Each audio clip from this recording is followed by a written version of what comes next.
사회를 맡은 민주당의 원내 대변인 노종면입니다.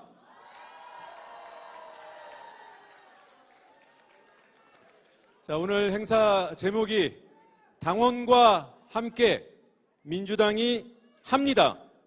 이겁니다. 민주주의의 심장, 광주에서 이 행사를 하게 돼 기쁘고 또 이 행사에 사회를 맡게 돼서 영광입니다. 여러분 반갑습니다. 먼저 국민 의례가 있겠습니다. 모두 자리에서 일어나 주시기 바랍니다. 그리고 무대 앞 태극기를 향해 주시기 바랍니다. 국회에 대한 경례.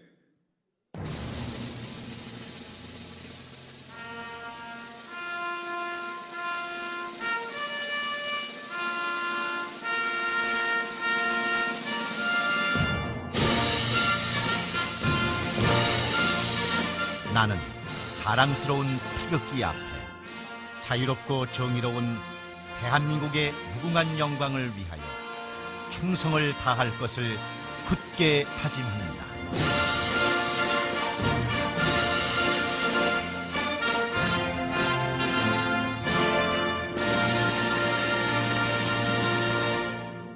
바로 애국가 제창은 생략하겠습니다. 이어서 순국선열 그리고 고 노무현 김대중 대통령님 또 5.18 호국 영령들을 기리며 묵념하겠습니다. 일동 묵념.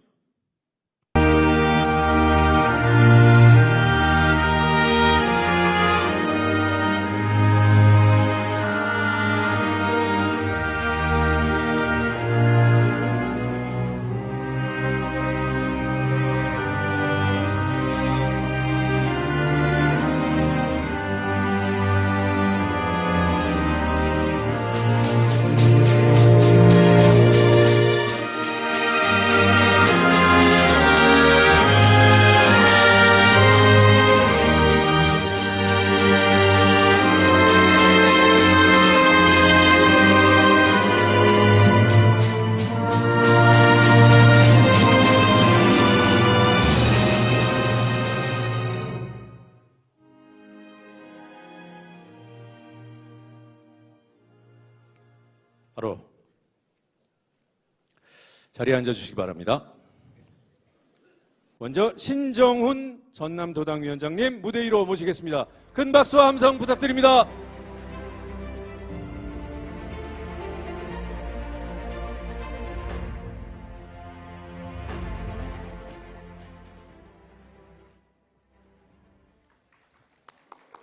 당원 동지 여러분 반갑습니다. 더불어민주당 전남도당위원장 신정훈입니다. 다시 한번 인사 올리겠습니다. 뜻밖입니다. 우리 대표님을 모신 자리에서 제가 이렇게 인사드리게 된 점 매우 영광스럽고 자랑스럽습니다. 여러분 정말 당당하고 자랑스러운 5월입니다. 정말 80년 5월 광주의 5월은 정말 어떤 절대 권력도 국민의 민이 민주주의의 도도한 흐름을 이길 수 없다는 것을 입증했습니다. 이번 4월 총선 역시 위대한 민심의 승리였습니다.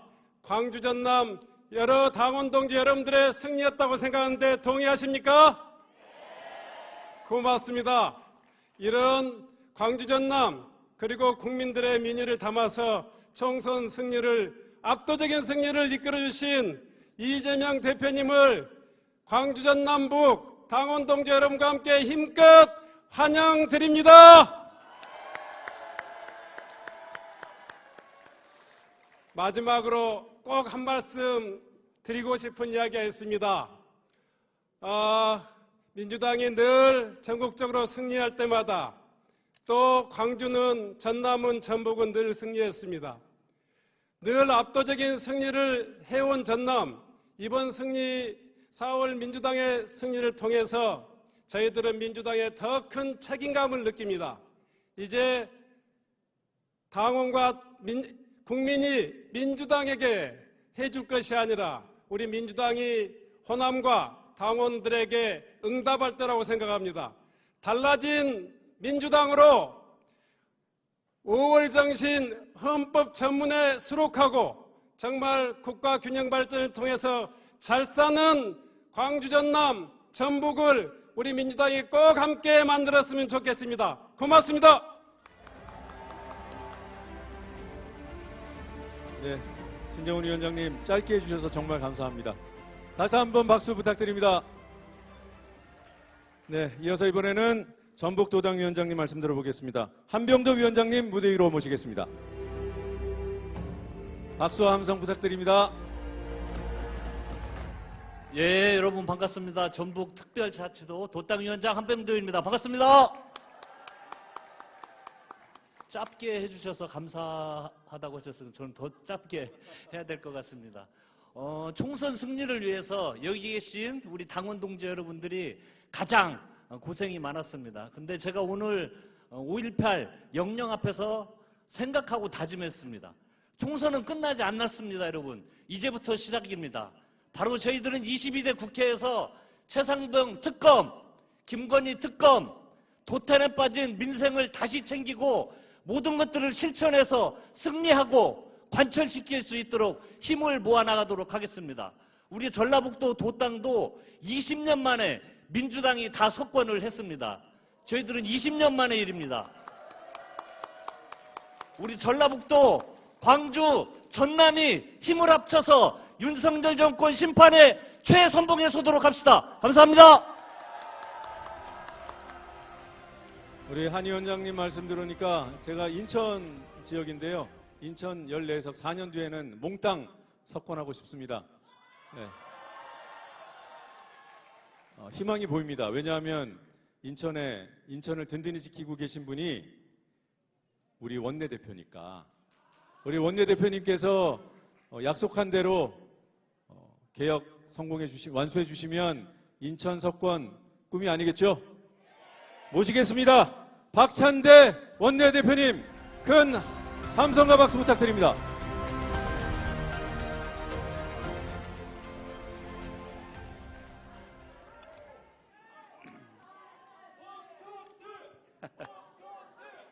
예, 다시 5월이 왔습니다.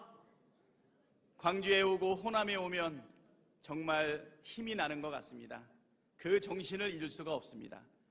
인생의 큰 도전과 변화가 있을 때마다 광주에 왔던 것 같습니다. 군대 생활도 광주 31사단에서 했습니다. 네. 우리 당대표께서 자기를 낳아주신 것은 어머님이시지만 정치적으로 낳아주신 것은 광주와 광주 정신이라고 이야기했는데 여러분 모두 공감하시죠? 이번 총선에서 국민들이 윤석열 정부에게 따끔한 심판을 했습니다. 그리고 저희 민주당에게는 두 가지 숙제를 주었습니다. 확실하게 윤석열 정권의 퇴행을 견제해라. 그리고 민생과 개혁 입법 반드시 해내라 요구하고 있습니다. 저는 21대 총선 1기 원내대표단을 구성하면서 22명의 민생 기동대를 만들었습니다. 실천하는 개혁국회, 행동하는 민주당, 이제 국민들에게 응답하는 민주당, 21대와는 완전히 다른 민주당, 정치적 효능감을 느끼는 민주당, 완전히 민주당이 바뀌었다라는 것을 보여줘야 되겠다 이렇게 생각했습니다. 여러분 기대되십니까? 우리 개혁기동대를 세 글자로 이야기하면 기대입니다. 우리 젊은 사람들은 무슨 뜻인지 아실 거예요. 엄청 기대된다. 개혁 엄청 기대된다. 여러분 기대되시죠? 우리 개혁 기동대 우리가 돌파해 나가겠습니다. 이재명 대표를 중심으로 똘똘 뭉쳐서 우리에게 주어져 있는 역사적 과제, 미완의 개혁 과제, 윤석열 정부에 대한 정확한 심판, 그리고 민생 다 이룰 수 있도록 여러분 함께 해 주시겠죠? 이제 우리 민주당은 여의도에서 국회의원들만을 중심으로 이루어지는 정당이 아니고 당원들이 중심이 되는 민주당으로 가고 있다는 건 여러분 믿으십니까? 그 길이 목표가 바다라면 지금 우리는 그 바다를 향해서 가고 있습니다.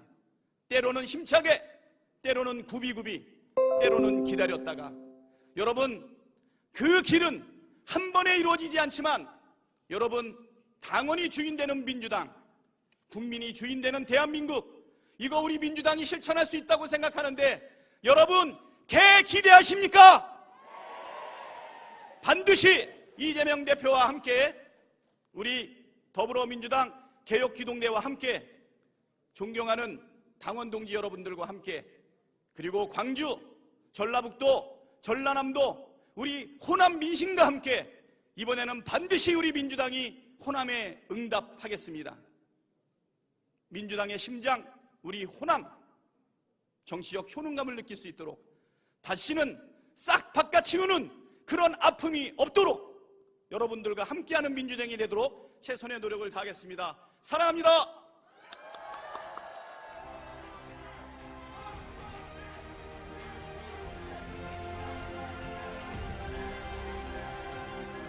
네, 이 대목에서 여러분과 함께 구호 한번 외치겠습니다. 제가 선창하면 후창해 주십시오. 응답하라 민주당, 행동하라 민주당. 마음에 드십니까? 응답하라! 행동하라! 감사합니다. 다음은 정청래 최고위원님 무대로 모시겠습니다. 네, 정청래입니다. 86년 학보사 대학생 기자로 광주를 처음 방문했을 때 망월동 구묘역에서 울고 있는 전남대 의대생들을 보았습니다. 제 눈에는 의대생도 이런 데 오나? 이런 생각을 가졌었습니다. 광주 전체가 눈물이었고 광주 전체가 통한의 아픔을 같이 느끼는 그런 도시에서 저의 금남로에서 신발짝을 벗어서 아스팔트를 치면서 불렀던 5월의 노래가 제 인생을 바꾸었습니다. 항상 죄송하고 항상 미안하고 먹먹하고 그렇습니다. 여러분들도 5월을 생각하면 그러하시리라 생각이 됩니다.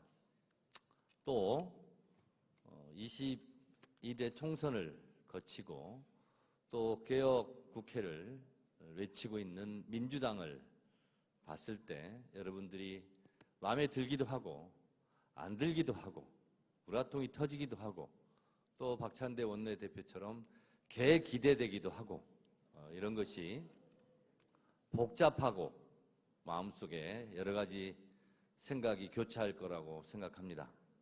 여러분, 그러나 5월의 아픔이 있었지만 그 아픔을 딛고 대한민국의 민주주의를 잉태하고 여기까지 밀어온 것이 5월 정신이었듯이 민주당이 부족하고 마음에 안 들고 하는 것도 결국 이 5월 정신으로 극복해 내리라 믿습니다. 때로는 뒤로 가는 것 같지만 때로는 옆으로 가는 것 같지만 결국 역사는 앞으로 전진한다는 것이 5월 정신이지 않을까 생각합니다.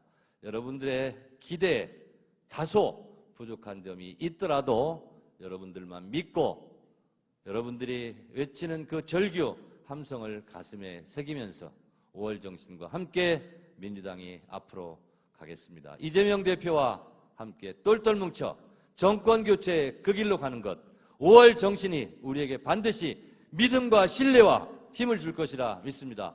호남 동지 여러분 반갑습니다. 열심히 하겠습니다. 네, 이어서 서영교 최고위원님의 말씀 청해 듣겠습니다. 박수 부탁드립니다.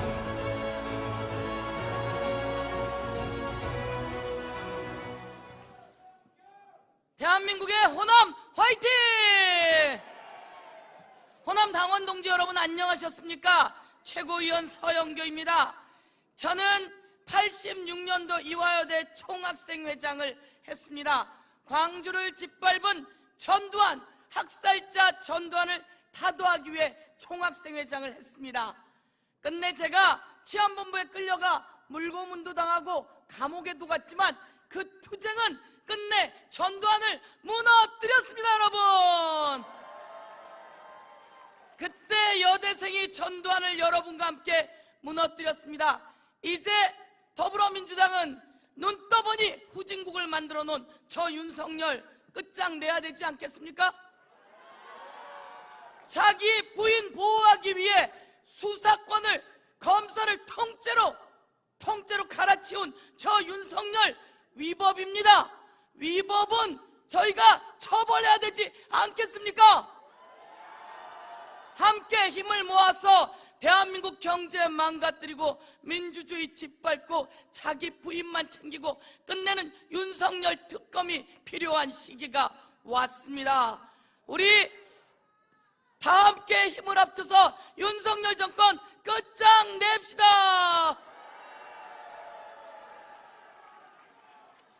오늘은 총선 승리하고 이재명 대표와 함께 왔습니다. 좋은 것은 여러분이 가지시고 제가 선봉에 서서 싸우겠습니다. 감사합니다. 아차, 오늘 제가 왔는데요, 저희 사돈이 왔습니다. 사돈 한번 손 좀 들어봐 주십시오. 저희 사돈에 저 아들이 왔는데요, 저 아들과 딸이 저를 보자마자 사돈 오셨습니까? 그러더라고요. 사랑합니다. 감사합니다. 네, 감사합니다. 자, 이어서 장경태 최고위원님의 말씀 들어보겠습니다. 어서 오십시오. 안녕하십니까? 전남 순천 출신 최고위원 장경태 호남 시민 당원 여러분께 힘차게 인사드립니다. 네, 우리 22대 총선 승리하고 첫 당원 컨퍼런스입니다. 항상 당원께 다시 보러 오겠다. 이곳 광주 김대중 컨벤션 센터에서 약속드렸습니다. 이기고 돌아오니까 좋으시죠? 네. 하지만 국민들께서 회초리들 힘을, 기회를 주셨는데 회초리를 쓰지 않으면 그건 안 된다고 생각합니다. 우리가 22대 총선에서 항상 말씀드렸던 것이 뭐였죠? 5글자. 이재양명주. 이 5글자 우리 이재명 대표님과 박찬대 원내대표님과 함께 힘을 똘똘 뭉쳐서 22대 국회 더불어민주당의 국회의원들이 함께 모여서 이재양명주 꼭 22대 국회에서 개혁국회로 나아갈 수 있도록 열심히 노력하겠습니다. 저도 이번에 검찰 독재 정치탄압위원회 위원장을 맡아서 우리 박찬대 원내대표께서 고생하셨던 만큼 그 이상으로 열심히 대통령실 고발을 각오하고 싸우겠습니다. 감사합니다.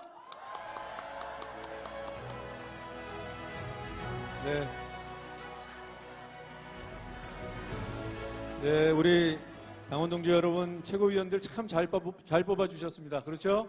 네, 최고위원 인사말 마지막 순서 박정현 최고위원님 모시겠습니다.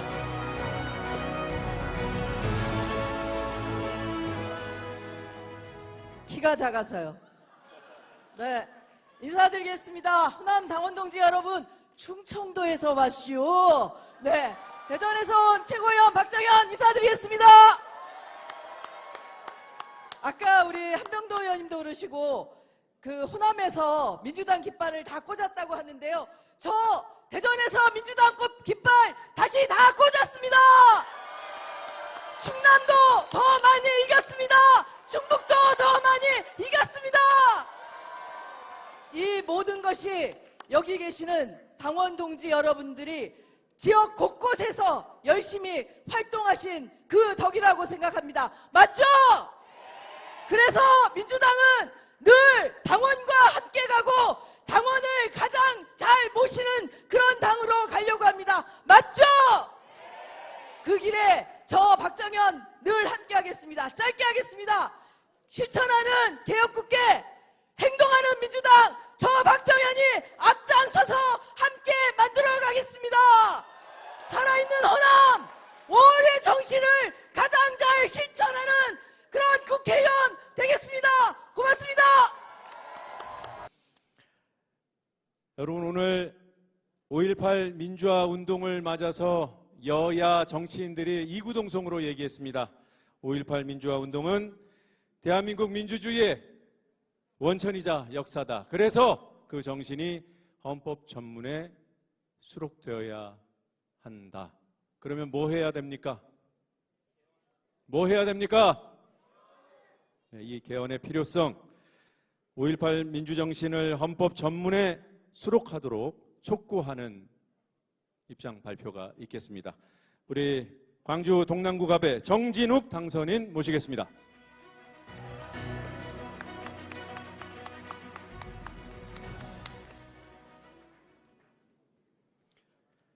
여러분, 광주에 오신 것을 환영합니다. 우리 각각 마음속에는 다 자기만의 오울이 있습니다. 그 오울이 이 한자리에 모인 것 같습니다. 1980년 5월에 일어난 5.18 민주화 운동은 오늘 이재명 대표님께서 말씀하신 것처럼 불의한 국가폭력에 맞서서 불의한 국가폭력이 국민에게 자행된 불행한 사건이자 그 불의한 국가폭력에 맞서서 저항권을 행사해 민주주의를 지킨 위대한 민중항쟁입니다. 5.18 민중항쟁 기간 동안 광주는 스스로를 지키기에 무장했지만 총기 사고 한 번, 범죄 한 번 일어나지 않았습니다. 그래서 전 세계 민주주의 활동가들이 이 놀라운 시민자치의 5.18 절대 공동체 정신에 찬탄하고 배우기 위해서 광주를 찾습니다. 지난 44년 동안 5.18은 대한민국의 살아있는 시대정신이 아닌 적이 한 번도 없습니다. 5.18 정신의 헌법 전문 수록을 보수 진영에서까지 약속하게 됐습니다. 윤석열 대통령은 대선 공약에서, 국민의힘은 지난 총선 공약에서 못 박아 약속했습니다.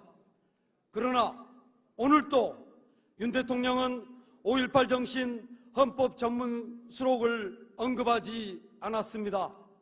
왜 그랬겠습니까? 하고 싶지 않기 때문입니다. 두렵기 때문입니다.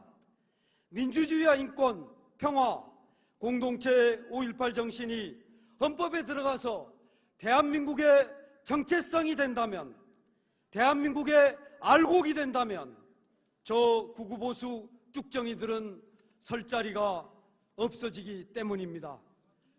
5.18 정신 헌법 전문 수록은 개헌을 필요로 한다는 것 모두 다 아실 것입니다.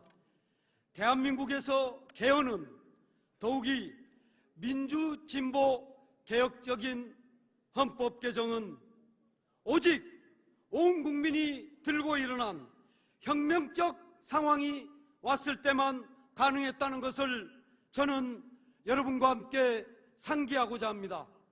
대한민국 민주주의자들의 모든 것을 건 윤석열 검사독재 정권과의 투쟁 없이는 5.18 정신 헌법 전문 수록은 결코 이루어지지 않을 것입니다.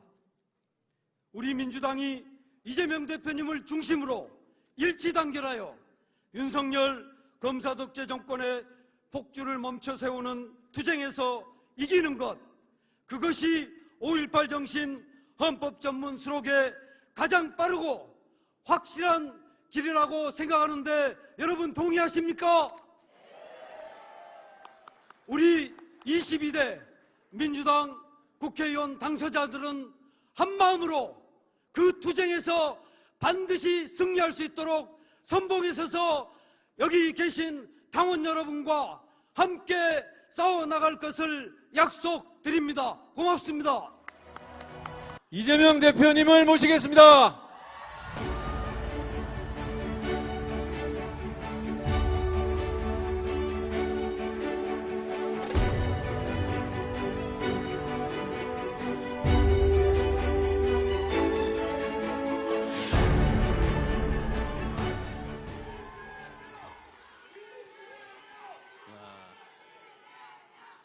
네, 여러분 반갑습니다.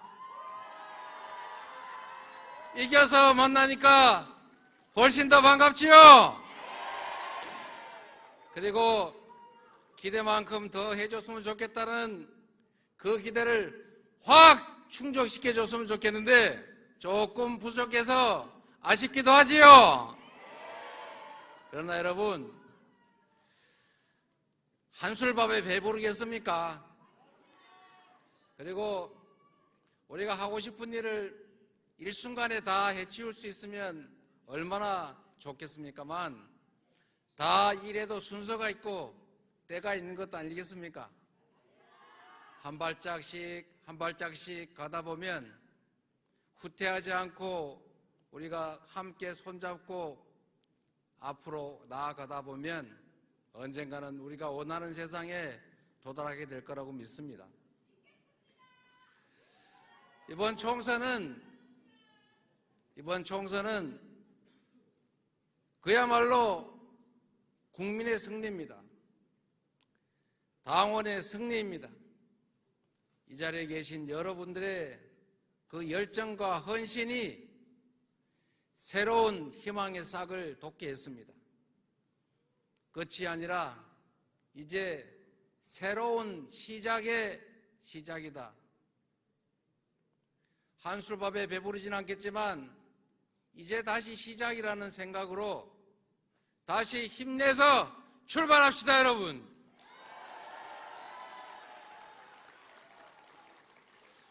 오늘은 5월 18일이니까 그 얘기를 한 번 더 하고 싶습니다. 이번 선거 때 여러분 들으셨을 텐데 어떤 분이 이렇게 말씀을 하시더군요. 이재명 민주당 대표가 일베 출신인 걸 자백했다. 들어보셨죠? 그 얘기를 한 이유를 알고 있습니다. 제가 1980년에는 오리엔트 시계 공장의 노동자였습니다.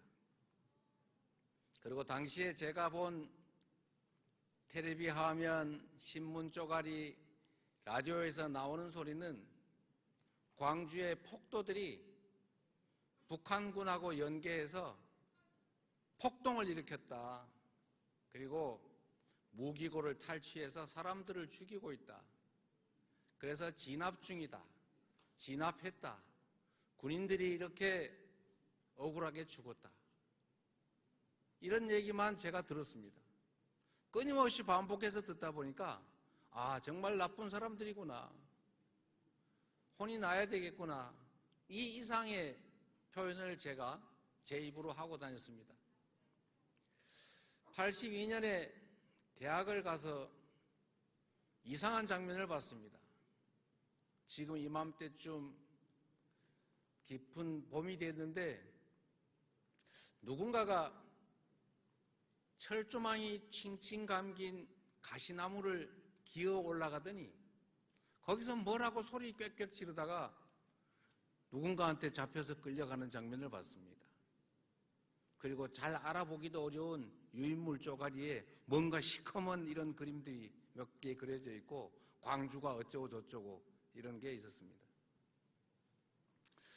누가 또 거짓말로 선동하나 보다 이렇게 생각했는데 또 시간이 지나서 도서관 유리창을 깨고 누군가가 밧줄을 타고 내려오더니 유인물 몇 장을 뿌리고 또 와장창 하는 소리와 함께 교내에 사복으로 잠복해 있던 경찰들한테 잡혀 끌려가는 것을 봤습니다.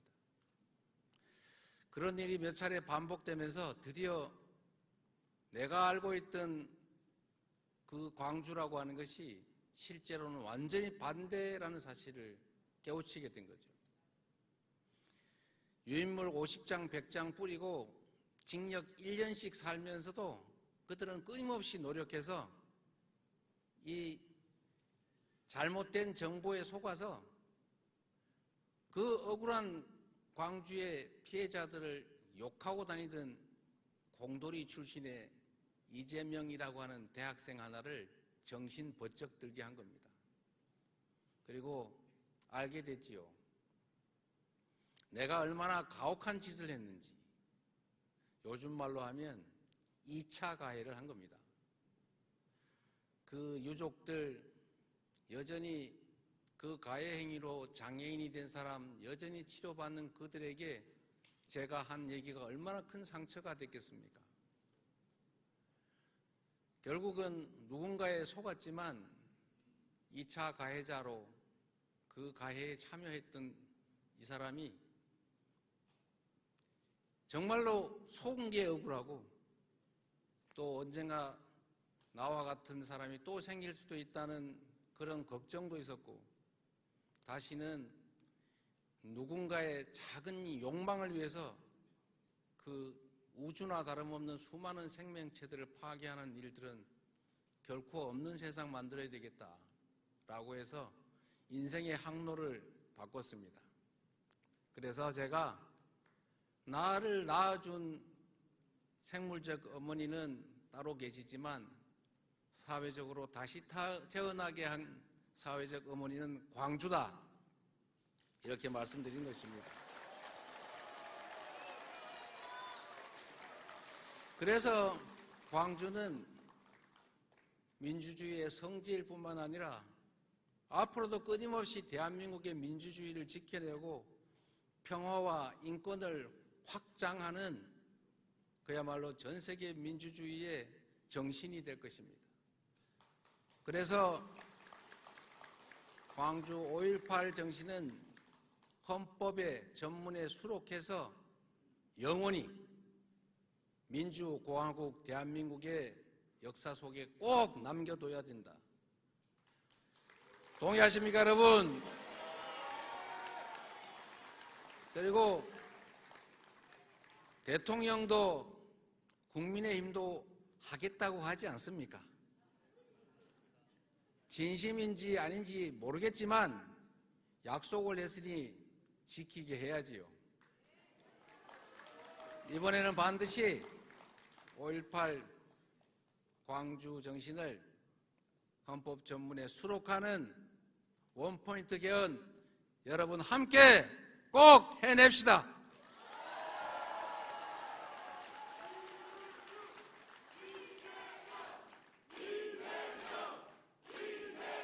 그리고 여러분, 앞으로는 이재명 하지 말고 민주당 해주십시오.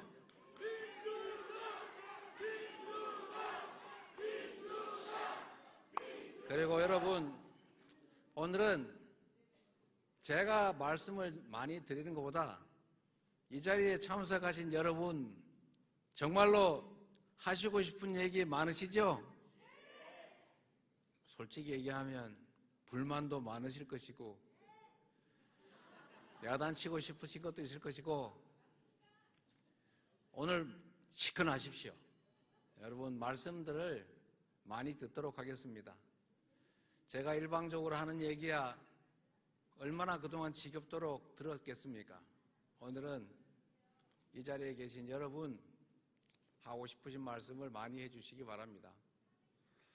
그리고 미리 부탁을 드리는데, 제가 가능하면 여러분한테 발언 기회를 많이 드릴 테니까 요약해서 짧게 다른 사람에게도 발언할 기회가 생길 수 있도록 간단하게 해주시겠죠? 그리고 똑같은 얘기 여러 번 한다고 더 많이 입력되는 건 아니니까 했던 얘기 말고 새로운 얘기로 다른 분들 한 얘기 참고해서 의견 표명해 주시기를 부탁드립니다. 여러분, 여러분들의 헌신 덕분에 민주당이 살고 이재명도 살고 여기 계신 당선자들도 당선되고 이 나라 민주주의에 새로운 희망이 생긴 것입니다. 모든 변화는 권력자들이 만드는 것처럼 보여도 실제로는 언제나 민중이, 대중이 만들어가는 것입니다. 바로 여러분들이 새로운 변화의 출발점이고 새로운 희망의 씨앗이다. 여러분들이 이 나라의 주인이고 역사의 주인인 점을 다시 한번 말씀드리면서 고맙다는 인사드립니다. 감사합니다. 우리 신정훈 위원장님. 네. 이쪽 끝자리에 앉아주시고요. 그리고 한병도 위원장님, 네, 우리 신 위원장님 옆자리에 앉아주시기 바랍니다. 그리고 장경태 최고위원님, 네, 반대편 끝자리에 앉아주십시오. 그리고 박찬대 원내대표님, 네, 장 의원님 바로 옆에 앉아주시면 되겠습니다. 그리고 이제 두 자리 남았는데 한 자리는 제 자리고요. 이재명 대표님 자리해 주십시오.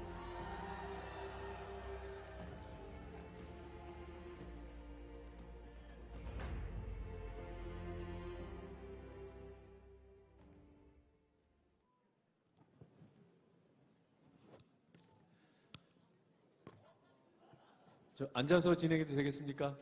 네. 서서 하세요. 앉을까요? 당원들 말씀을 듣겠습니다. 앉으세요. 네, 죄송합니다. 당원들이 최고 세니까. 예. 이 시간은 여러분들과 대화하는 시간입니다. 대화라고 말씀드렸지만 말씀을 듣는 취지라고 이해해 주시면 좋겠습니다. 여기 이미 여러분들께서 주신 질문들이 있어요. 이걸 여기 나와 계신 분들이 하나씩 떼어서 답을 해주시고 또 모자란 질문들을 여러분들께 직접 듣겠습니다. 좋습니까? 네, 그럼 먼저 이재명 대표께 네. 하나 먼저 골라주십사 부탁드리겠습니다. 네, 여러분 아까 말씀드렸는데 이제 주최 측이 준비한 거는 여러분은 묻고 제가 답하고 또는 여기 계신 분들이 답하고 이런 식으로 했던 것 같은데 우리가 뭐 아는 게 많아서 묻는 대로 답하겠습니까?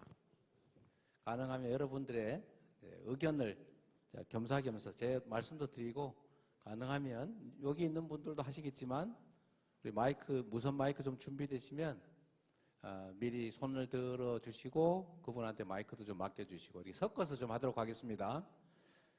말씀드린 것처럼 하실 말씀이 사실 많을 거예요. 가능하면 요약해서 중복되지 않게 말씀 주시면 좋겠습니다. 다른 사람들의 의견도 존중해 주시면 좋겠고요. 그냥 무작위로 좀 몇 가지 보도록 하겠습니다. 이런 거 아주 고맙습니다. 건강하세요. 사랑합니다. 아, 고맙습니다. 네, 여기 밑으로 붙여놓겠습니다. 네, 이거 이름을 썼어야 되는데 자기 이름을 하나도 안 쓰고 대한민국을 바로 세워주세요. 노래 가도록 하겠습니다. 이거 개인적인 질문이니까 하나 할게요. 대표님은 어떤 신을 믿으세요? 여기 답을 써놨어요. 당신. 네, 이분도 당신이래요. 누가 쓰셨어요? 안 보이는데 써놓고 가셨나 봐요. 당신은 어디로 가셨나요?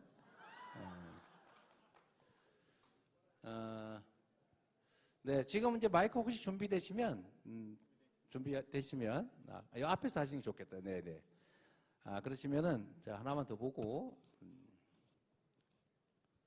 이런 거 아주 안 좋습니다. 사랑하는 대표님 베이비 페이스인 거 아시죠? 모르면 죄. 감사합니다. 네, 누가 썼어요 이거? 저기 쓰죠. 네. 그랬어요. 불행히도 경품은 없습니다. 건강하세요 쓰신 분. 아유 감사합니다. 네. 네, 우리 준비되신 분이 한 분 계신가 봅니다.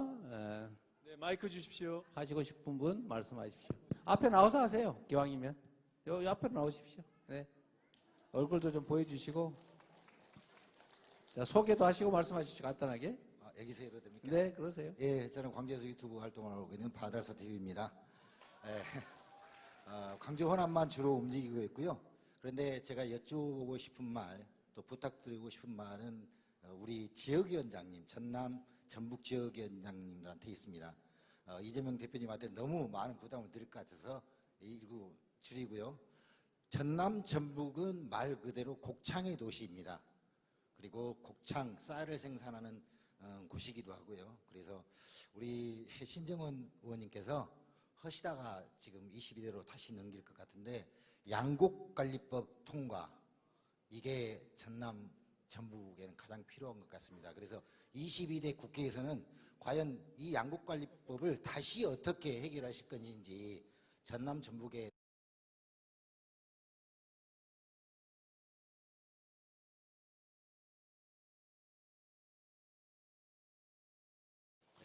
네, 이거는 간단하게 그냥 말씀드리도록 할게요. 이건 이미 통과된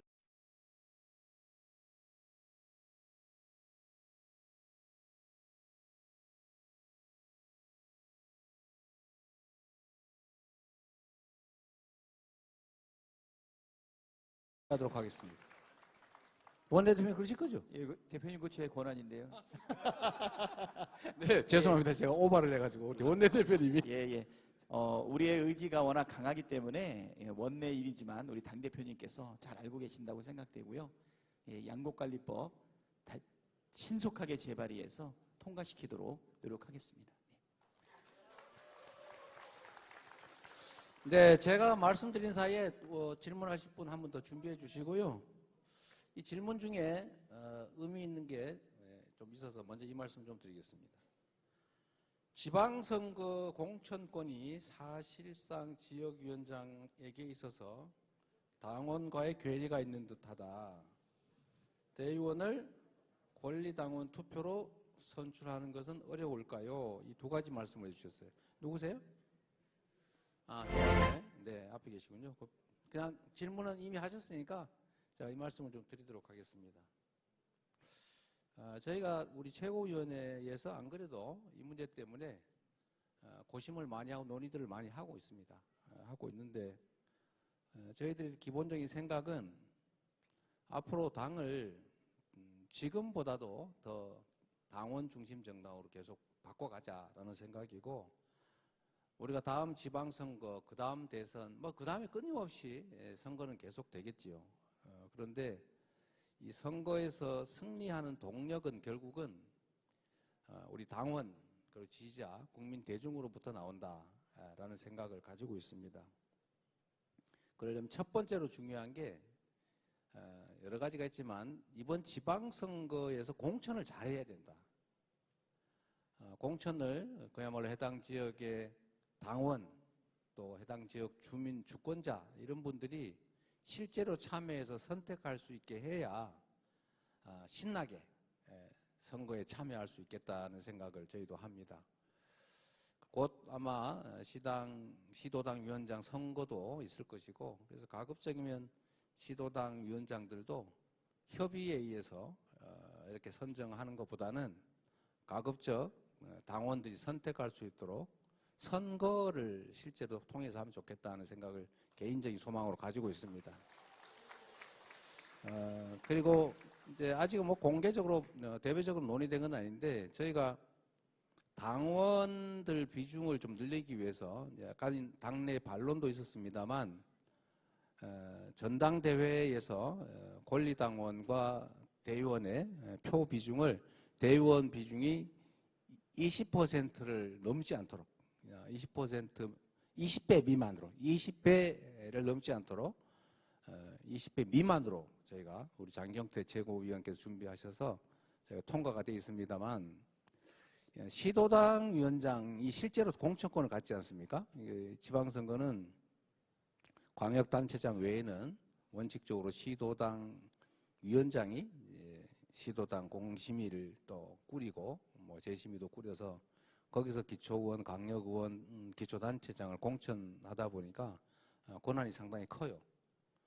그럴 때도 우리 당내 당원들이 그 구성에 참여할 수 있는 기회를 넓히자라고 해서 현재 당 내부적으로 권리당원들의 시도당 위원장 선거에서 비중을 좀 높이는 것을 연구 중입니다. 그리고 장경태 최고위원이 잠깐 조금만 추가로 설명해 주시죠. 예, 저희가 이제 이 대의원과 당원 비율이 60에서 90표 대 1표, 대의원의 1표가 권리당원의 90표까지 갔다가 지금 당원 당규를 개정해서 이 대의원 1표가 권리당원의 20표를 넘지 않도록 하는 당원은 이미 통과되어 있습니다.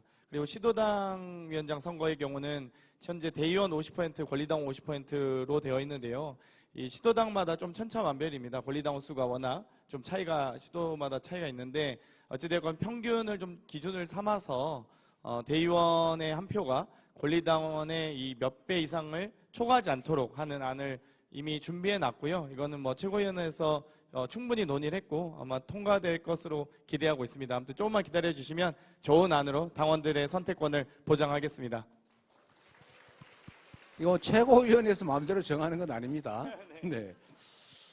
또 한 가지는 어쨌든 그런 방식으로 지역위원장, 그다음에 시도당 위원장. 실제로는 이제 시도당 위원장이 공관위를 구성을 하는데 실제 해당 지역의 지역위원장들의 영향력이 없을 수가 없으니까 아무래도 영향이 큰데 일단은 시도당 위원장을 최대한 민주적으로 구성하는 것에서부터 출발해야 될 것 같습니다.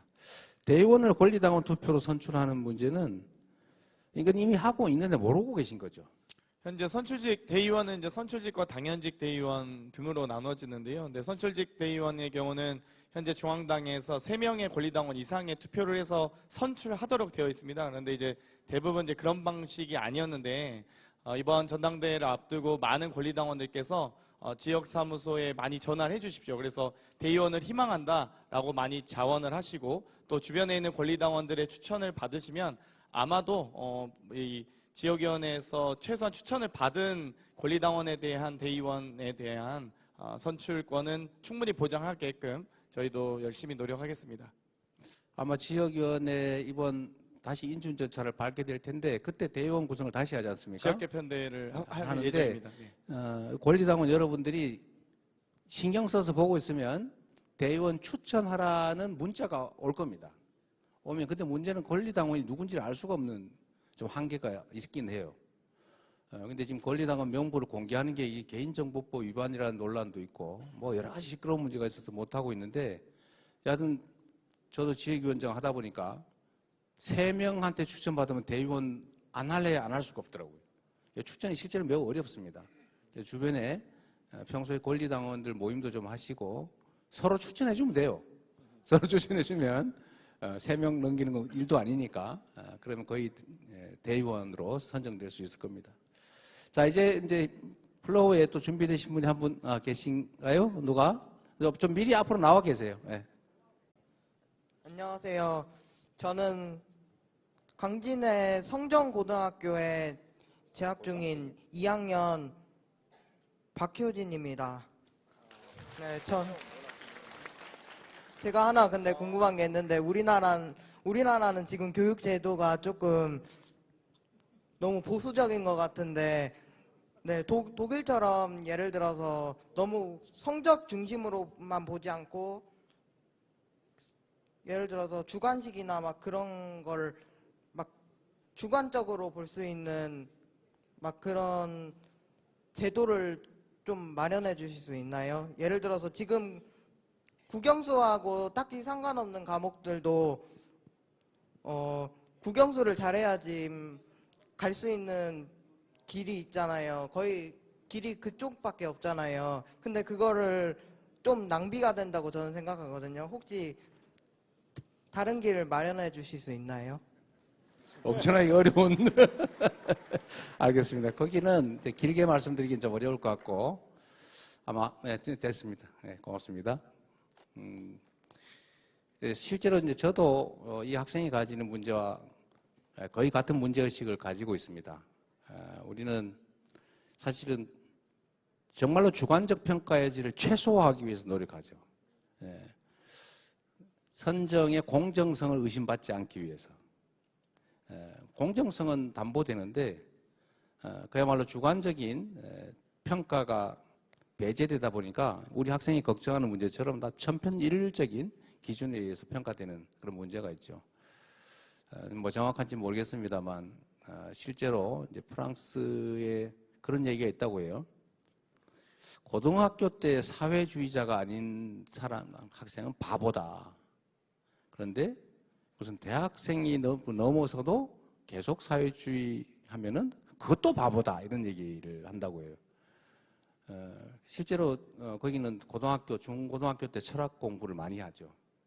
많이 하고 사고의 깊이도 매우 깊고 사실 그런 것들을 주관적으로 평가해서 입시에 실제로 반영한다고 하던데 우리는 그런 거 하면 일단 의심이 너무 많고 두 번째는 실제로 부정이 생기고 불공정의 결과가 발생하기 때문에 어려운 면이 있는 것 같습니다.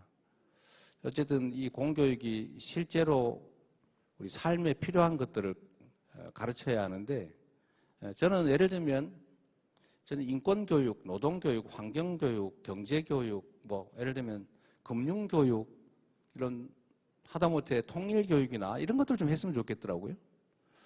근데 교과 과정에 과연 횡단보도 건너는 법 이런 것도 가르쳐 주는지 진짜 의문스러워요. 실제 필요한 거 아닙니까? 어쨌든 이 교육 문제는 제가 전문 분야는 아니어서 그냥 이 정도로 말씀드리고, 여하튼 우리 사회가 필요로 하는 미래 세대들이 필요로 하는 교육으로 대대적으로 바뀌어가야 되는 건 맞는 것 같습니다. 우리 사회자님 하실 말씀 있는 사이에 제가 뭐 좀 찾아볼게요. 플로우에서 객석에서 질문 더 받겠습니다. 예. 아까부터 손 드셨던 분입니다. 예. 네, 알았습니다. 네, 여기 또 하나 글자를 많이 쓴 걸 제가 한번 뽑아봤는데, 지방 소멸과 농어촌 지역 위기 극복 대안으로 농어촌 기본소득이 절실하다. 당선인들과 정책 협약을 했지만 당에서도 지역 균형 발전을 위해서 이에 대한 대책을 말씀해 주세요. 이거 어떤 분이세요? 아, 네네. 매우 중요한 말씀을 해주셨는데요. 사실 제가 제일 많이 해보고 싶은 게 이 부분입니다. 지금 이제 여러 가지 문제들이 있는데, 이제 지방 소멸 문제, 농촌 소멸 문제. 사실 이건 거의 뭐 같은 선상의 문제고요. 수도권 집중도 문제고, 소득 격차도 문제고, 특히 재생에너지 문제도 심각합니다. 근데 저는 지금 말씀드렸던 이 문제들을 한꺼번에 해결할 수 있는 방안이 있다고 생각해요. 정책은, 사실 우리 정책 자원은 매우 유한한데, 이 정책의 효과가 2중, 3중, 4중으로 나타날 수 있다면 가장 바람직한 것이죠. 그런데 저는 농어촌 기본소득, 여기에 재생에너지 산업까지 결합한 소위 햇빛연금, 바람연금 이런 방식의 농어촌 기본소득을 도입한다면 이 많은 문제, 지방 소멸 문제나 농촌 소멸 문제, 소득 격차 문제, 노후 문제, 이런 것들 동시에 해결할 수 있다고 봐요. 약간의 투자가 필요하긴 합니다. 제가 청산면이라고 경기도에서 가장 못 사는 지역, 어려운 지역이죠. 연천군의 그중에서도 아주 어려운 청산면이라고 하는 데가 있는데, 제가 도지사를 퇴임하던 해에 농촌 기본소득을 시범 도입을 했습니다. 그 지역에. 네, 1인당 월 15만 원. 그리고 이제 5년을 보장한다. 그리고 원칙적으로 5년을 연장한다. 원래는 기본소득은 평생 영원히 해야 되는 것이죠. 그래야 안심을 할 수 있잖아요. 그래서 어쨌든 시범적으로 이게 어느 정도 효과를 미치는가를 보기 위해서 시행을 했는데, 놀랍게도 계속 인구가 줄어들던 연천군 청산면이 인구가 증가로 돌아섰습니다. 그리고 더 신통한 것은 그 면 단위에 미용실이 생겼다고 합니다. 미용실이 생겼다고요. 이게 왜 그러냐면, 청산면에 농촌 기본소득을 지급하는데 그 해당 지역에서만 쓸 수 있는 지역화폐로 지급을 했기 때문에 서울 가서는 쓸 수가 없는 거예요. 그래서 그 동네에다 써야 됩니다. 그러니까 동네에 생태계가 조금씩 살아나기 시작한 거죠. 그 동네에서 돈을 써야 되니까. 그리고 4인 아이들 둘 데리고 부부가 살면 월 60만 원이 지급되는데 이게 적은 돈이 아닙니다. 그런데 실제로 예산 부담은 연간 경기도, 전에 그걸 경기도가 부담했는데 6, 70억 정도에 불과했어요. 근데 경기도 예산이 상상 이상으로 많습니다. 약 30조 원 정도 이렇게 되기 때문에 실제로 마음먹으면 할 수 있는 일이죠. 근데 이거를 기초지방정부, 광역지방정부, 중앙정부까지 분담을 하면 사실은 예산 부담도 매우 적다는 것 하나 하고, 여기에 아까 말씀드렸던 우리 재생에너지 사회로 전환되어야 되는 것은 명확한 사실인데,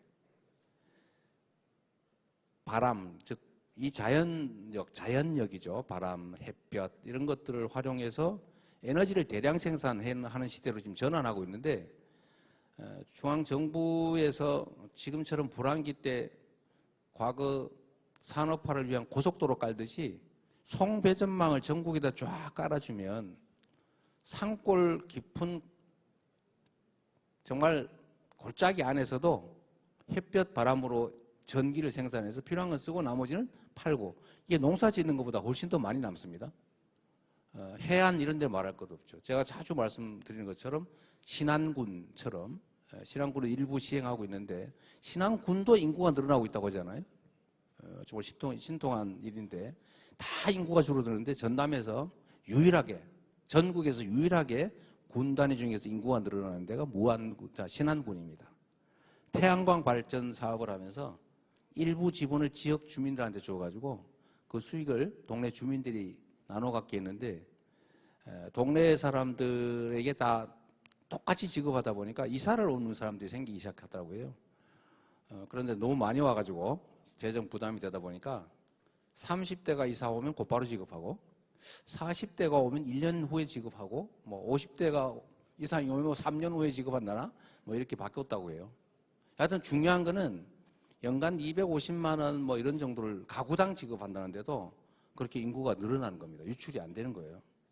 이걸 만약에 정부 차원에서 제대로 좀 에너지 고속도로라고 제가 이름 붙인 송배전망을 깔아서 어디서나 바람과 햇볕을 이용해서 발전하고, 논둑, 밭둑, 노는 땅, 뭐 개천 위에, 도로 위에 이런 데 깔면 뭐 얼마든지 생산이 가능하잖아요.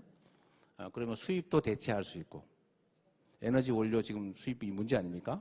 석유, 석탄, 가스, 이거 얼마나 외화 유출 많이 됩니까? 그래서 그것도 대체하고, 농촌의 소득도 늘어나고, 또 기본소득 재원으로도 쓰고, 정부가 일부 부담한다면 저는 농촌 문제나 지방 소멸 문제 이런 걸 상당 정도 해결할 수 있다고 생각해요.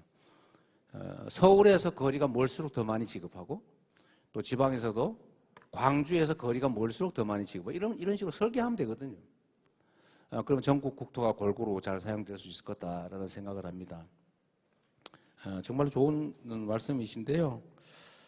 제가 사실은 우리 안호영 의원님한테 부탁한 게 있었는데 혹시 뭐 하실 말씀 있으세요? 아직은 없죠? 있으면 잠깐 말씀할 수 있는 기회를, 제가 사실 안호영 의원님한테 부탁을 드렸던 게 전북 같은데 농촌 기본소득을 군 단위 정도를 한번 우리 도지사님을 설득해서 시행해 보면 좋겠다. 그래서 제가 도지사님한테 말씀드릴 때 하시겠다고 했는데 진척이 어떻게 됐는지 잘 모르겠어요.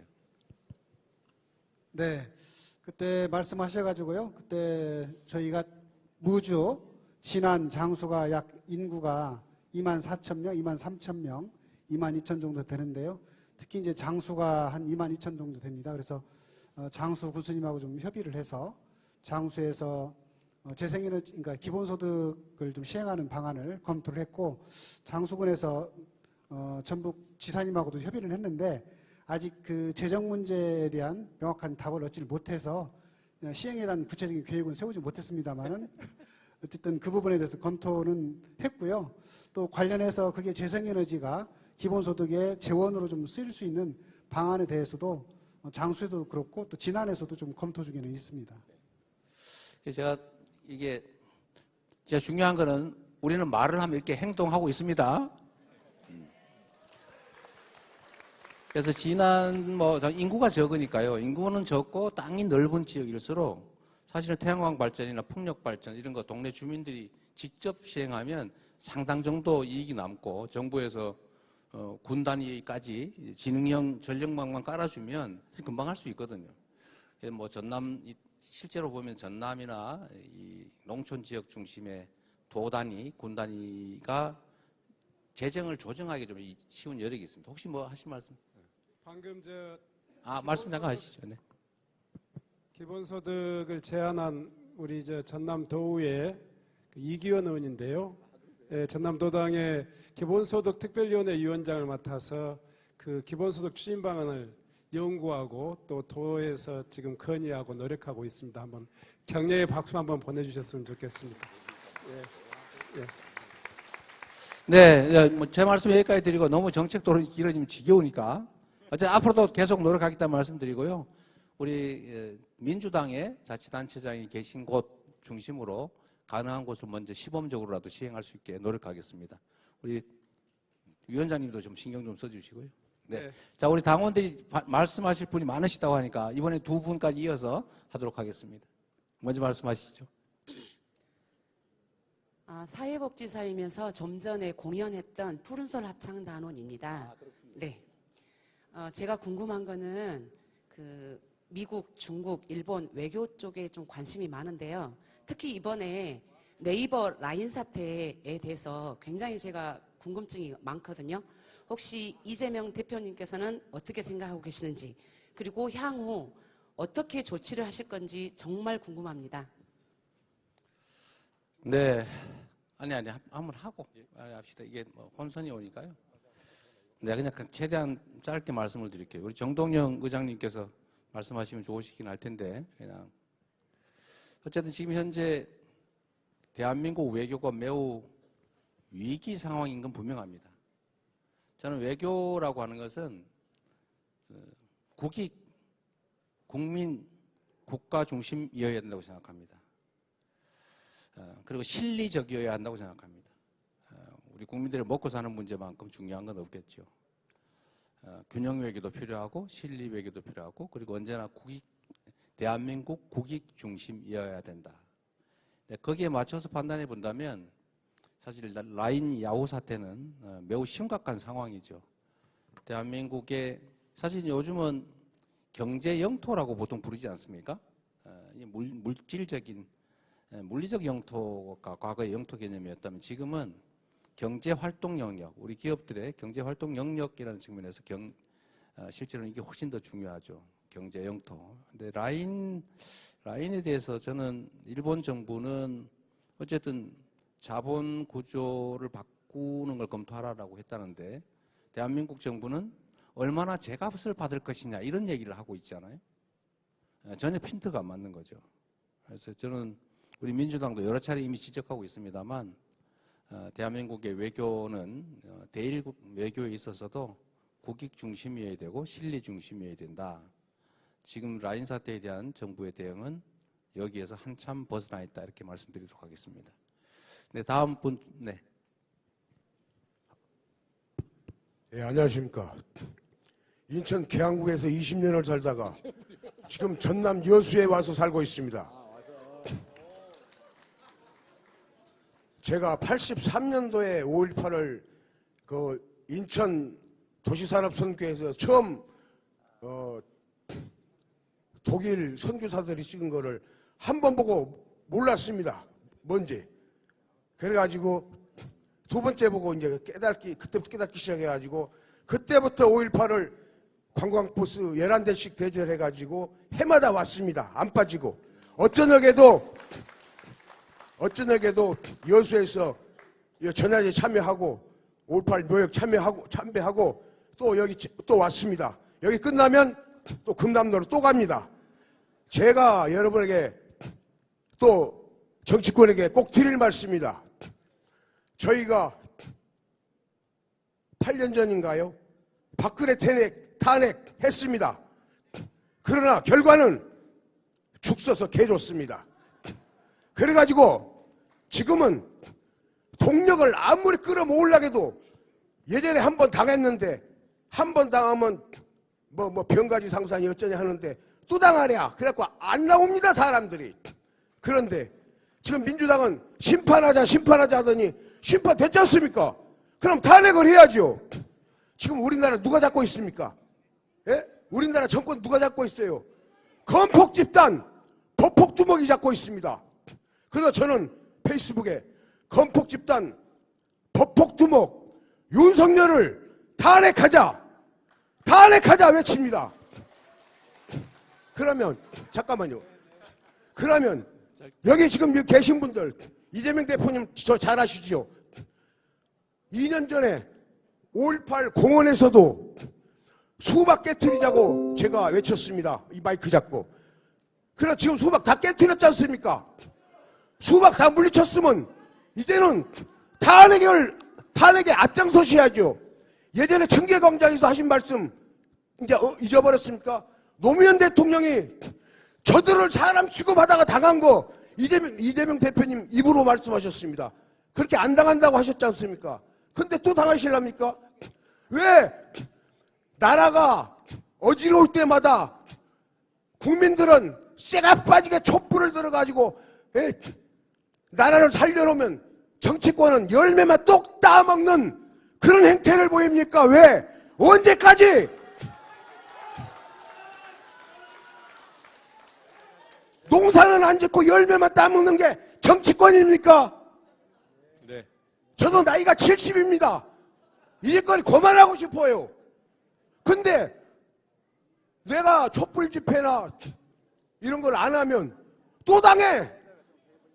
잘난 사람들은, 돈 많은 사람들은 안 당하겠죠. 네. 제일 먼저 당하는 게 우리 민초들입니다. 그래서 화가 나서 미치겠습니다. 예. 촛불에 탄핵에 앞장서십시오. 탄핵에. 심판 끝났어요. 탄핵에 앞장서라고. 예, 당원님들 말씀 들으러 왔습니다. 또 다른 분들도 순서도 있으니까 양해해 주시기 바랍니다.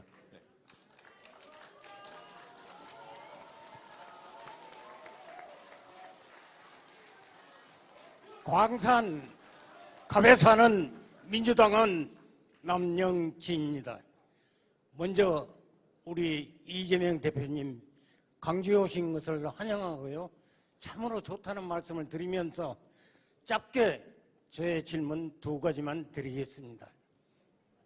우리 국민은 지금 어렵고 힘들게 살아가고 있습니다.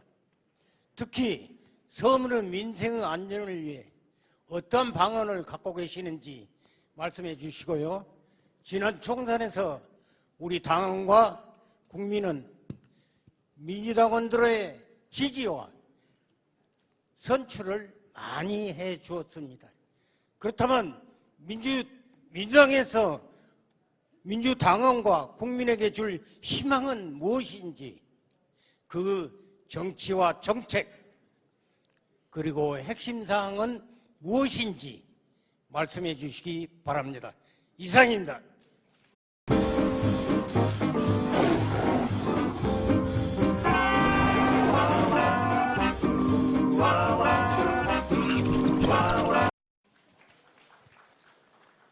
한 분 더 듣고 모아서 답을 하시죠. 네, 한 분만, 시간 관계상 한 분만 더 말씀을 듣겠습니다. 양해 바랍니다. 네.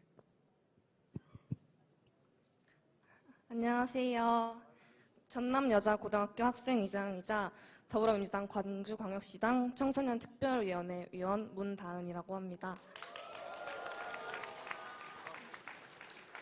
네, 윤석열 정부가 최근 안전미인증 제품의 해외 직구를 금지하겠다는 방안을 발표했는데요. 그 안전의 기준은 KC 인증입니다. 물론 제품의 유해성이 입증되면 유통을 금지하고 제조사에게 책임을 묻는 건 당연히 필요한 사회적 규제이지만 제품의 유해성을 입증하는 것과 KC 인증을 획득한 것은 다를 수 있기 때문에 소비자에게 또 다른 피해가 가지 않도록 규제는 상당히 신중하게 결정되어야 한다고 생각합니다. 민주당은 이러한 정부의 결정을 어떻게 생각하시는지 궁금합니다. 네, 감사합니다. 네. 이거 너무 어려운데. 그 KC 인증 그 부분은 누가 아는 분 계세요? 제가 잠깐 말씀하시죠. 말씀을 네. 먼저 다른 부분 네, 말씀하시면 네, 네, 그러시죠. 먼저 KC 인증이 뭐예요? 먼저 하십시오. 네. 그 해외 직구를 금지하겠다는 그것 때문에 특히나 이 해외 직구 많이 하고 있는 우리 젊은 층들 중심으로 반발이 나오고 있죠. 물론 그 알리테무 등 이 거대 외국 플랫폼 사업자들을 통해서 너무 싼 값에 그런 뭐 전자 부품 등이나 이런 것들을 구매하고 그러다 보니까 우리 소상공들이 피해를 입고 이런 문제가 있었던 건 맞죠. 그래서 거기에 대한 대안이라고 정부가 들고 나온 것 같은데 지금 고등학생께서 지적해 주신 대로 KC 인증, 그러니까 유해성 입증 방식을 너무 일방적으로 그리고 그 방식이 설사 유효하다 하더라도 어떤 이 정책을 만드는 과정에서 무엇을 고민을 했는지 어떤 부작용이 있을지 실제로 소비하고 있는 사람들이 불편이 얼마나 될지 이런 거에 대한 고민이 전혀 없었잖아요. 그래서 더욱더 당황스럽고 혼란이 오는 것 같습니다. 그 부분에 대해서 저희 민주당이 정부의 이런 정책 추진 과정에 어떤 문제가 있었는지 조금 더 면밀하게 살펴서 빠른 시일 내에 당 입장을 정리할 생각입니다. 지금 준비하고 있습니다. 이렇게 답해 드리겠습니다. 네. 저도 KC 인증 문제, 이제 직구 제한, 이게 혹시 무슨 의도가 있는 거 아니냐 이런 의심들이 꽤 많이 있더라고요. 예, 저도 이 보고서에서 그걸 봤는데 저도 좀 더 챙겨보도록 하겠습니다. 민생 안정 방안이 뭐냐, 또 어떤 희망을 만들 거냐, 정말 어려운 우리 더불어민주당이 통째로 고민하고 있는 주제입니다. 우리는 이제 집권 당이 아니어서 이제 집행 권한을 갖고 있지는 못하죠. 그런데 이 정부가 지금 안 그래도 경제나 민생이 너무 어려운데 일단 관료나 아니면 정책 전문가들이 없는 건지 무능한 건지 무식한 건지 도저히 이해가 안 되는, 힘들 때니까 허리띠를 조르자 이런 70년대식 사고를 하고 있는 것 같습니다. 어려울 때일수록 투자를 해야 되거든요.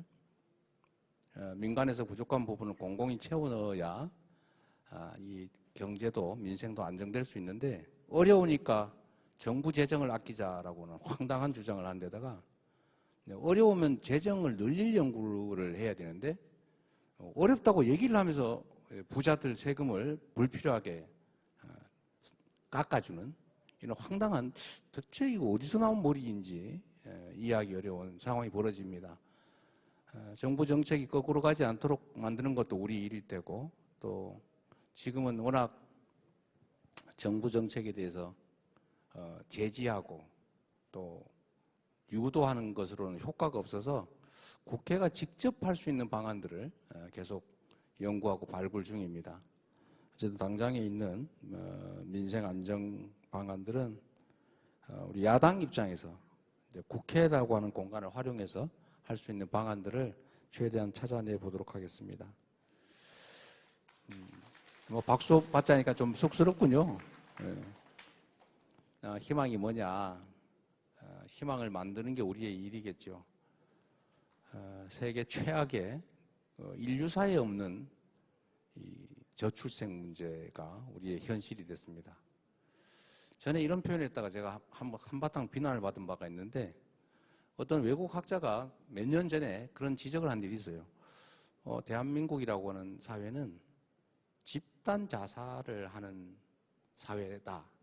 출산을 거부하는 하나의 집단을 생명체로 본다면 결국 스스로의 재생산을 포기한 사회 공동체 아니냐, 그런 지적을 그렇게 살벌한 언어로 했던 기억이 있습니다.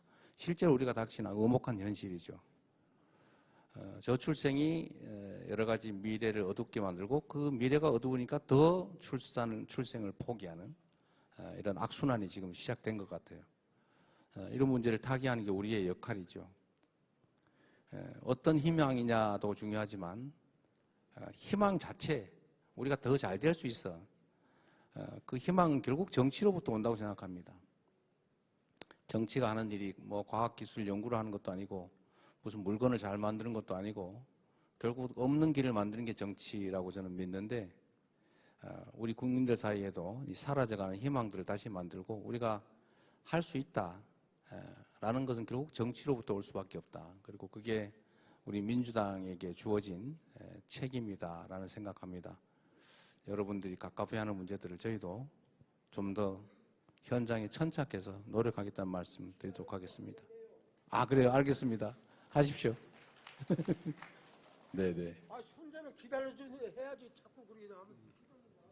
네, 이거 줄 서서 하시면 안 돼요. 이거를 이렇게 하면 제가 그냥 임의로 지정을 해야지 줄을 서 버리면 이게 좀 문제가 좀 있습니다.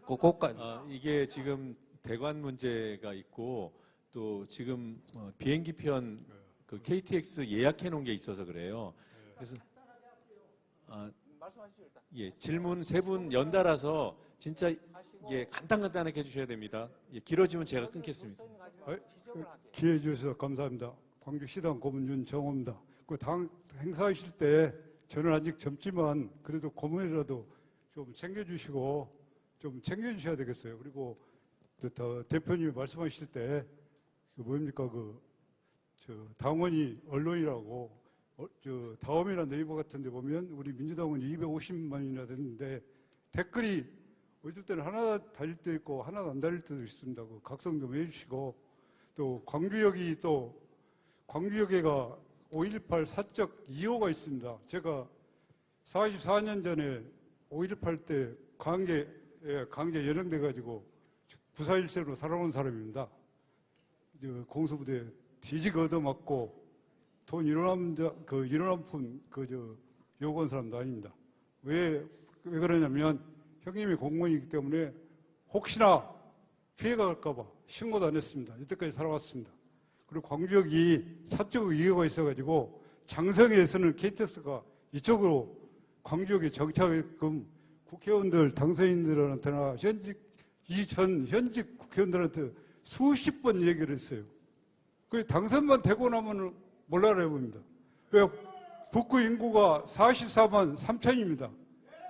근데 왜 균형 발전한다면서 광주가 소외됩니까? 광주 북구민만. 북구, 동구 다 그렇습니다.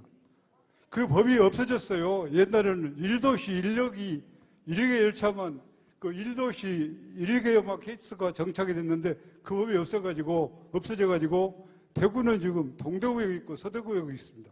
우리 광주 당선인들 각성하셔가지고 광주역에 장성에 쓰는 거 많이 요구 안 합니다. 예. 장성에 쓰는 열차만 광주역에 진입시켜 주시기 바랍니다. 예, 그 열차가 성령역으로 가면 일반선으로 들어가 버려요.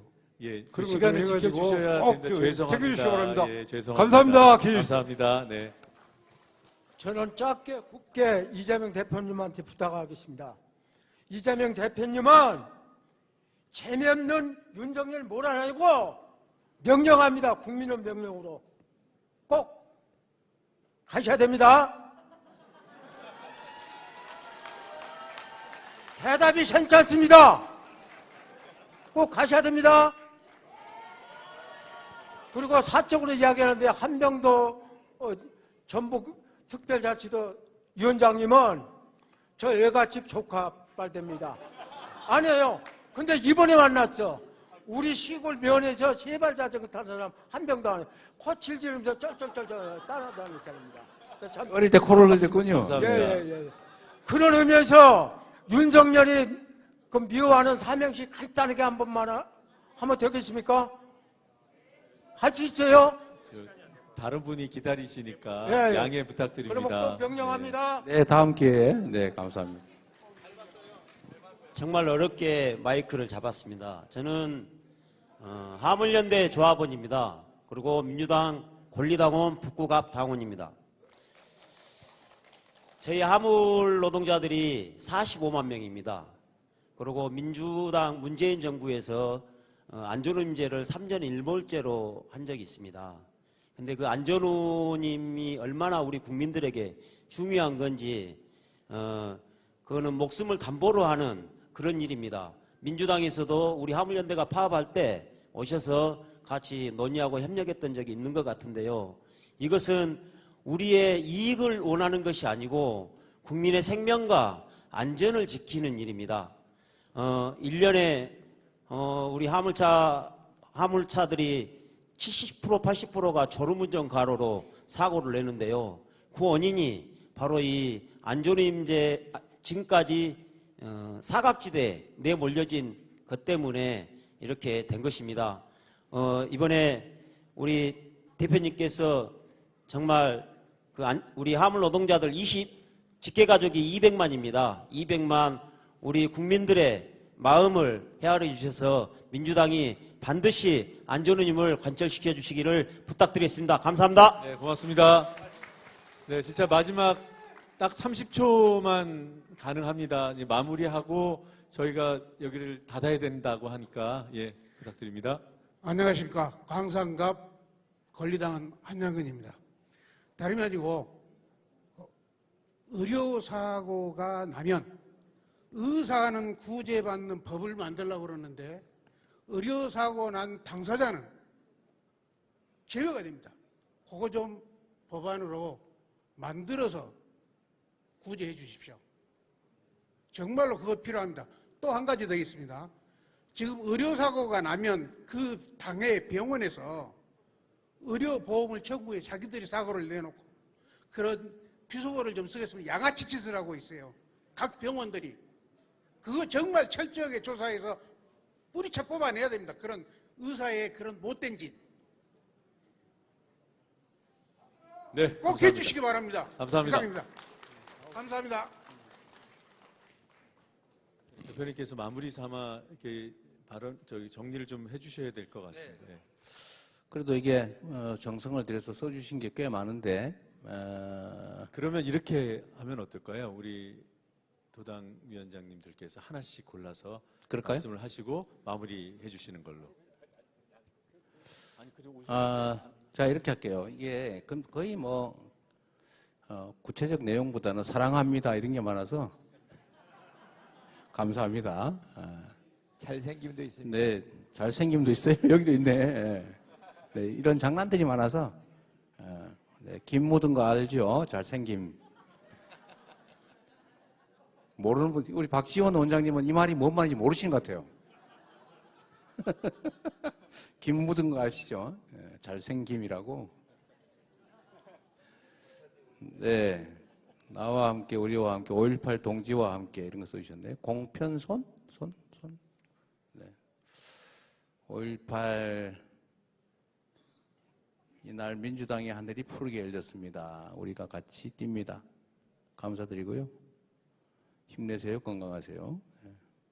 근데 사실 여러분 오늘 여기 오기 전에 이번 의장 선거 가지고 막 야단치면 어떡하지? 막 이런 걱정을 했는데 한 번도 말씀 안 해줘서 감사합니다.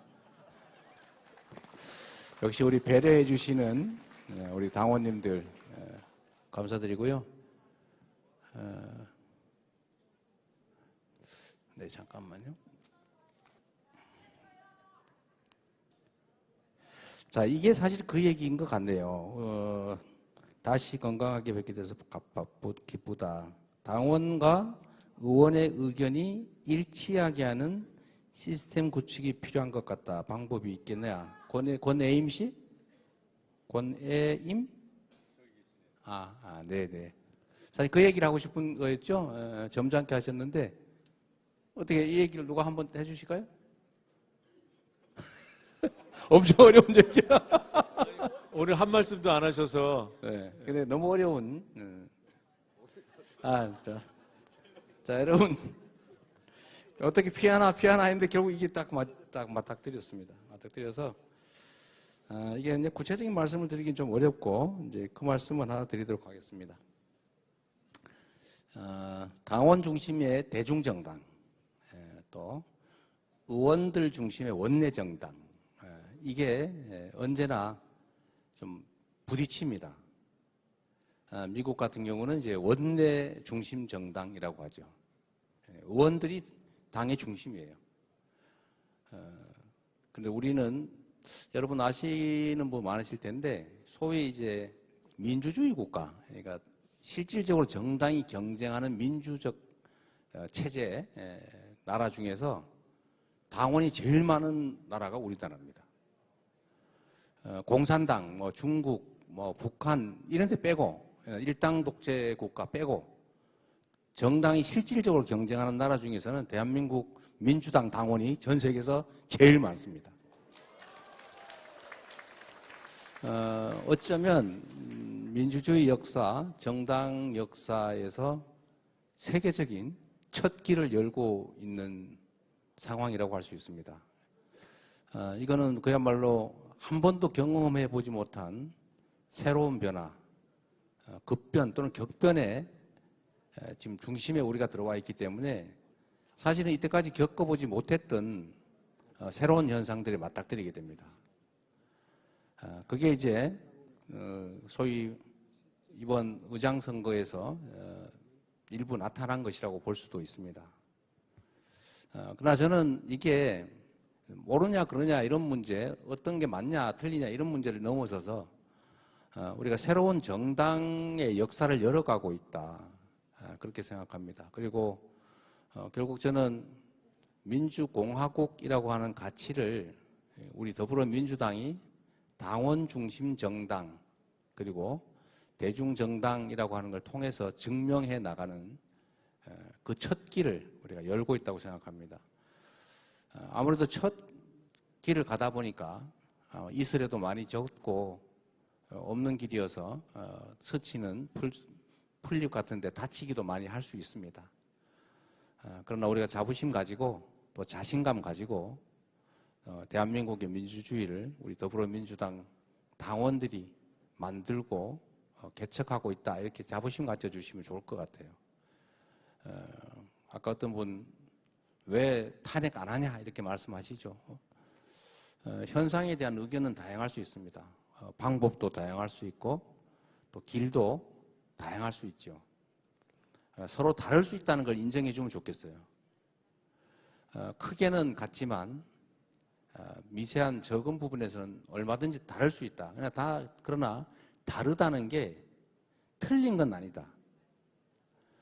내가 하는 게 옳고 다른 사람은 그러다가 아니라 나는 이렇게 생각하지만 다른 사람은 저렇게 생각하는구나 라고 좀 열어서 생각해 주시면 좋겠습니다. 다들 그렇게 하고 있을 거라고 믿어요.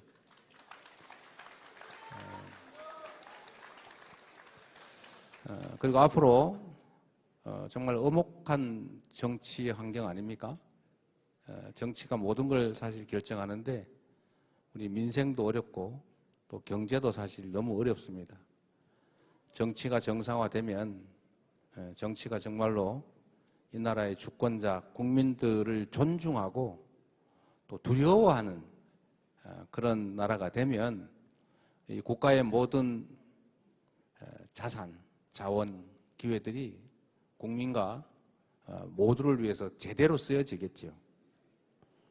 그렇게 되는 날이 오면 우리가 잘 살기 싫어도 강제로 잘 살게 될 것이다. 서로 존중하고 희망 가지고 살 수 있지 않겠습니까? 그냥 정리 삼아서 마지막으로 이 말씀을 좀 드리고 이제 끝내도록 할게요. 제가 아까 민생 방안이 뭐냐 이런 얘기를 해서 각각 확인했습니다만 사실 우리 사회의 가장 심각한 현실적인 문제는 불평등과 양극화 그리고 불공정이죠. 저는 확신하는데 우리가 가진 자산 기회는 참으로 많다. 그런데 이게 고르게 분포해서 제대로 효율을 발휘한다면 지금보다는 훨씬 나은 세상을 만들 수 있는데 이게 한쪽으로 너무 지나치게 쏠리다 보니까 어느 한쪽은 부족해서 못 쓰고 어느 한쪽은 남아서 썩어가고 있다. 이게 곧 양극화의 문제 아니겠습니까? 그리고 그건 결국 불공정과 불평등의 결과죠. 그리고 이게 또 다른 불평등과 불공정을 낳습니다. 이걸 극복하는 힘이 바로 저는 정치라고 생각해요. 그리고 정치의 핵심은 결국 정치인들 스스로 해결해 나가거나 만드는 것이 아니라 결국 우리 국민들이 결정한다. 매우 어렵고 매우 시간 걸리고 정말로 복잡하고 앞이 잘 안 보이는 캄캄한 일이긴 하지만 결론은 결국 이 길은 국민들이 연다. 그리고 국민만이 열 수 있다는 것입니다. 그리고 우리 당으로도 보면 정치인들이 훌륭한 협상 기술을 활용해서 문제를 해결하는 것이 아니라 결국 우리 민주당 당원들이 민주당을 지지하는 국민들께서 그 길을 만들어간다 이렇게 생각합니다. 이번 그래서 총선의 결과도 결국 우리 당원과 민주당 지지자 그리고 국민들 스스로 만들어낸 결과물이라고 생각하는 것입니다. 그래서 빈말로 잘 듣기 좋으라고 하는 얘기가 아니라 그래서 그야말로 국민의 승리인 것입니다. 우리 국민 승리를 열어가는 우리 호남의 민주당 당원 동지 여러분 그리고 호남 국민 여러분들 진심으로 고맙고 여러분들의 기대에 어긋나지 않도록 이전보다 더 많은 노력을 기르겠다는 약속 드립니다. 참으로 고맙습니다. 감사합니다. 열심히 하겠습니다. 네. 오늘 그리고 우리 한병도 위원장님 진짜 한병도 왜 한병도냐면은 한 병도 술 안 드신다고. 술을 안 드세요. 한 병도 안 드시는데 오늘은 한병도가 아니라 한 말도 안 하셨습니다. 우리 한병도 위원장님 앉아서 고생하셨다고 박수 한번 부탁드립니다. 네, 고맙습니다. 네, 여기 출연해 주신 분들은 자리에 잠시 착석해 주시면 오늘 행사 마무리하겠습니다. 이 행사 기획하면서 우리 당원 여러분들 발언 기회를 조금 더 확보하는 방안을 만들지 못해서 송구하다는 말씀 드립니다. 제가 진행하면서 중간에 발언을 끊고 짧게 해달라고 부탁드리고 했던 점 다시 한번 양해 말씀 드리겠습니다.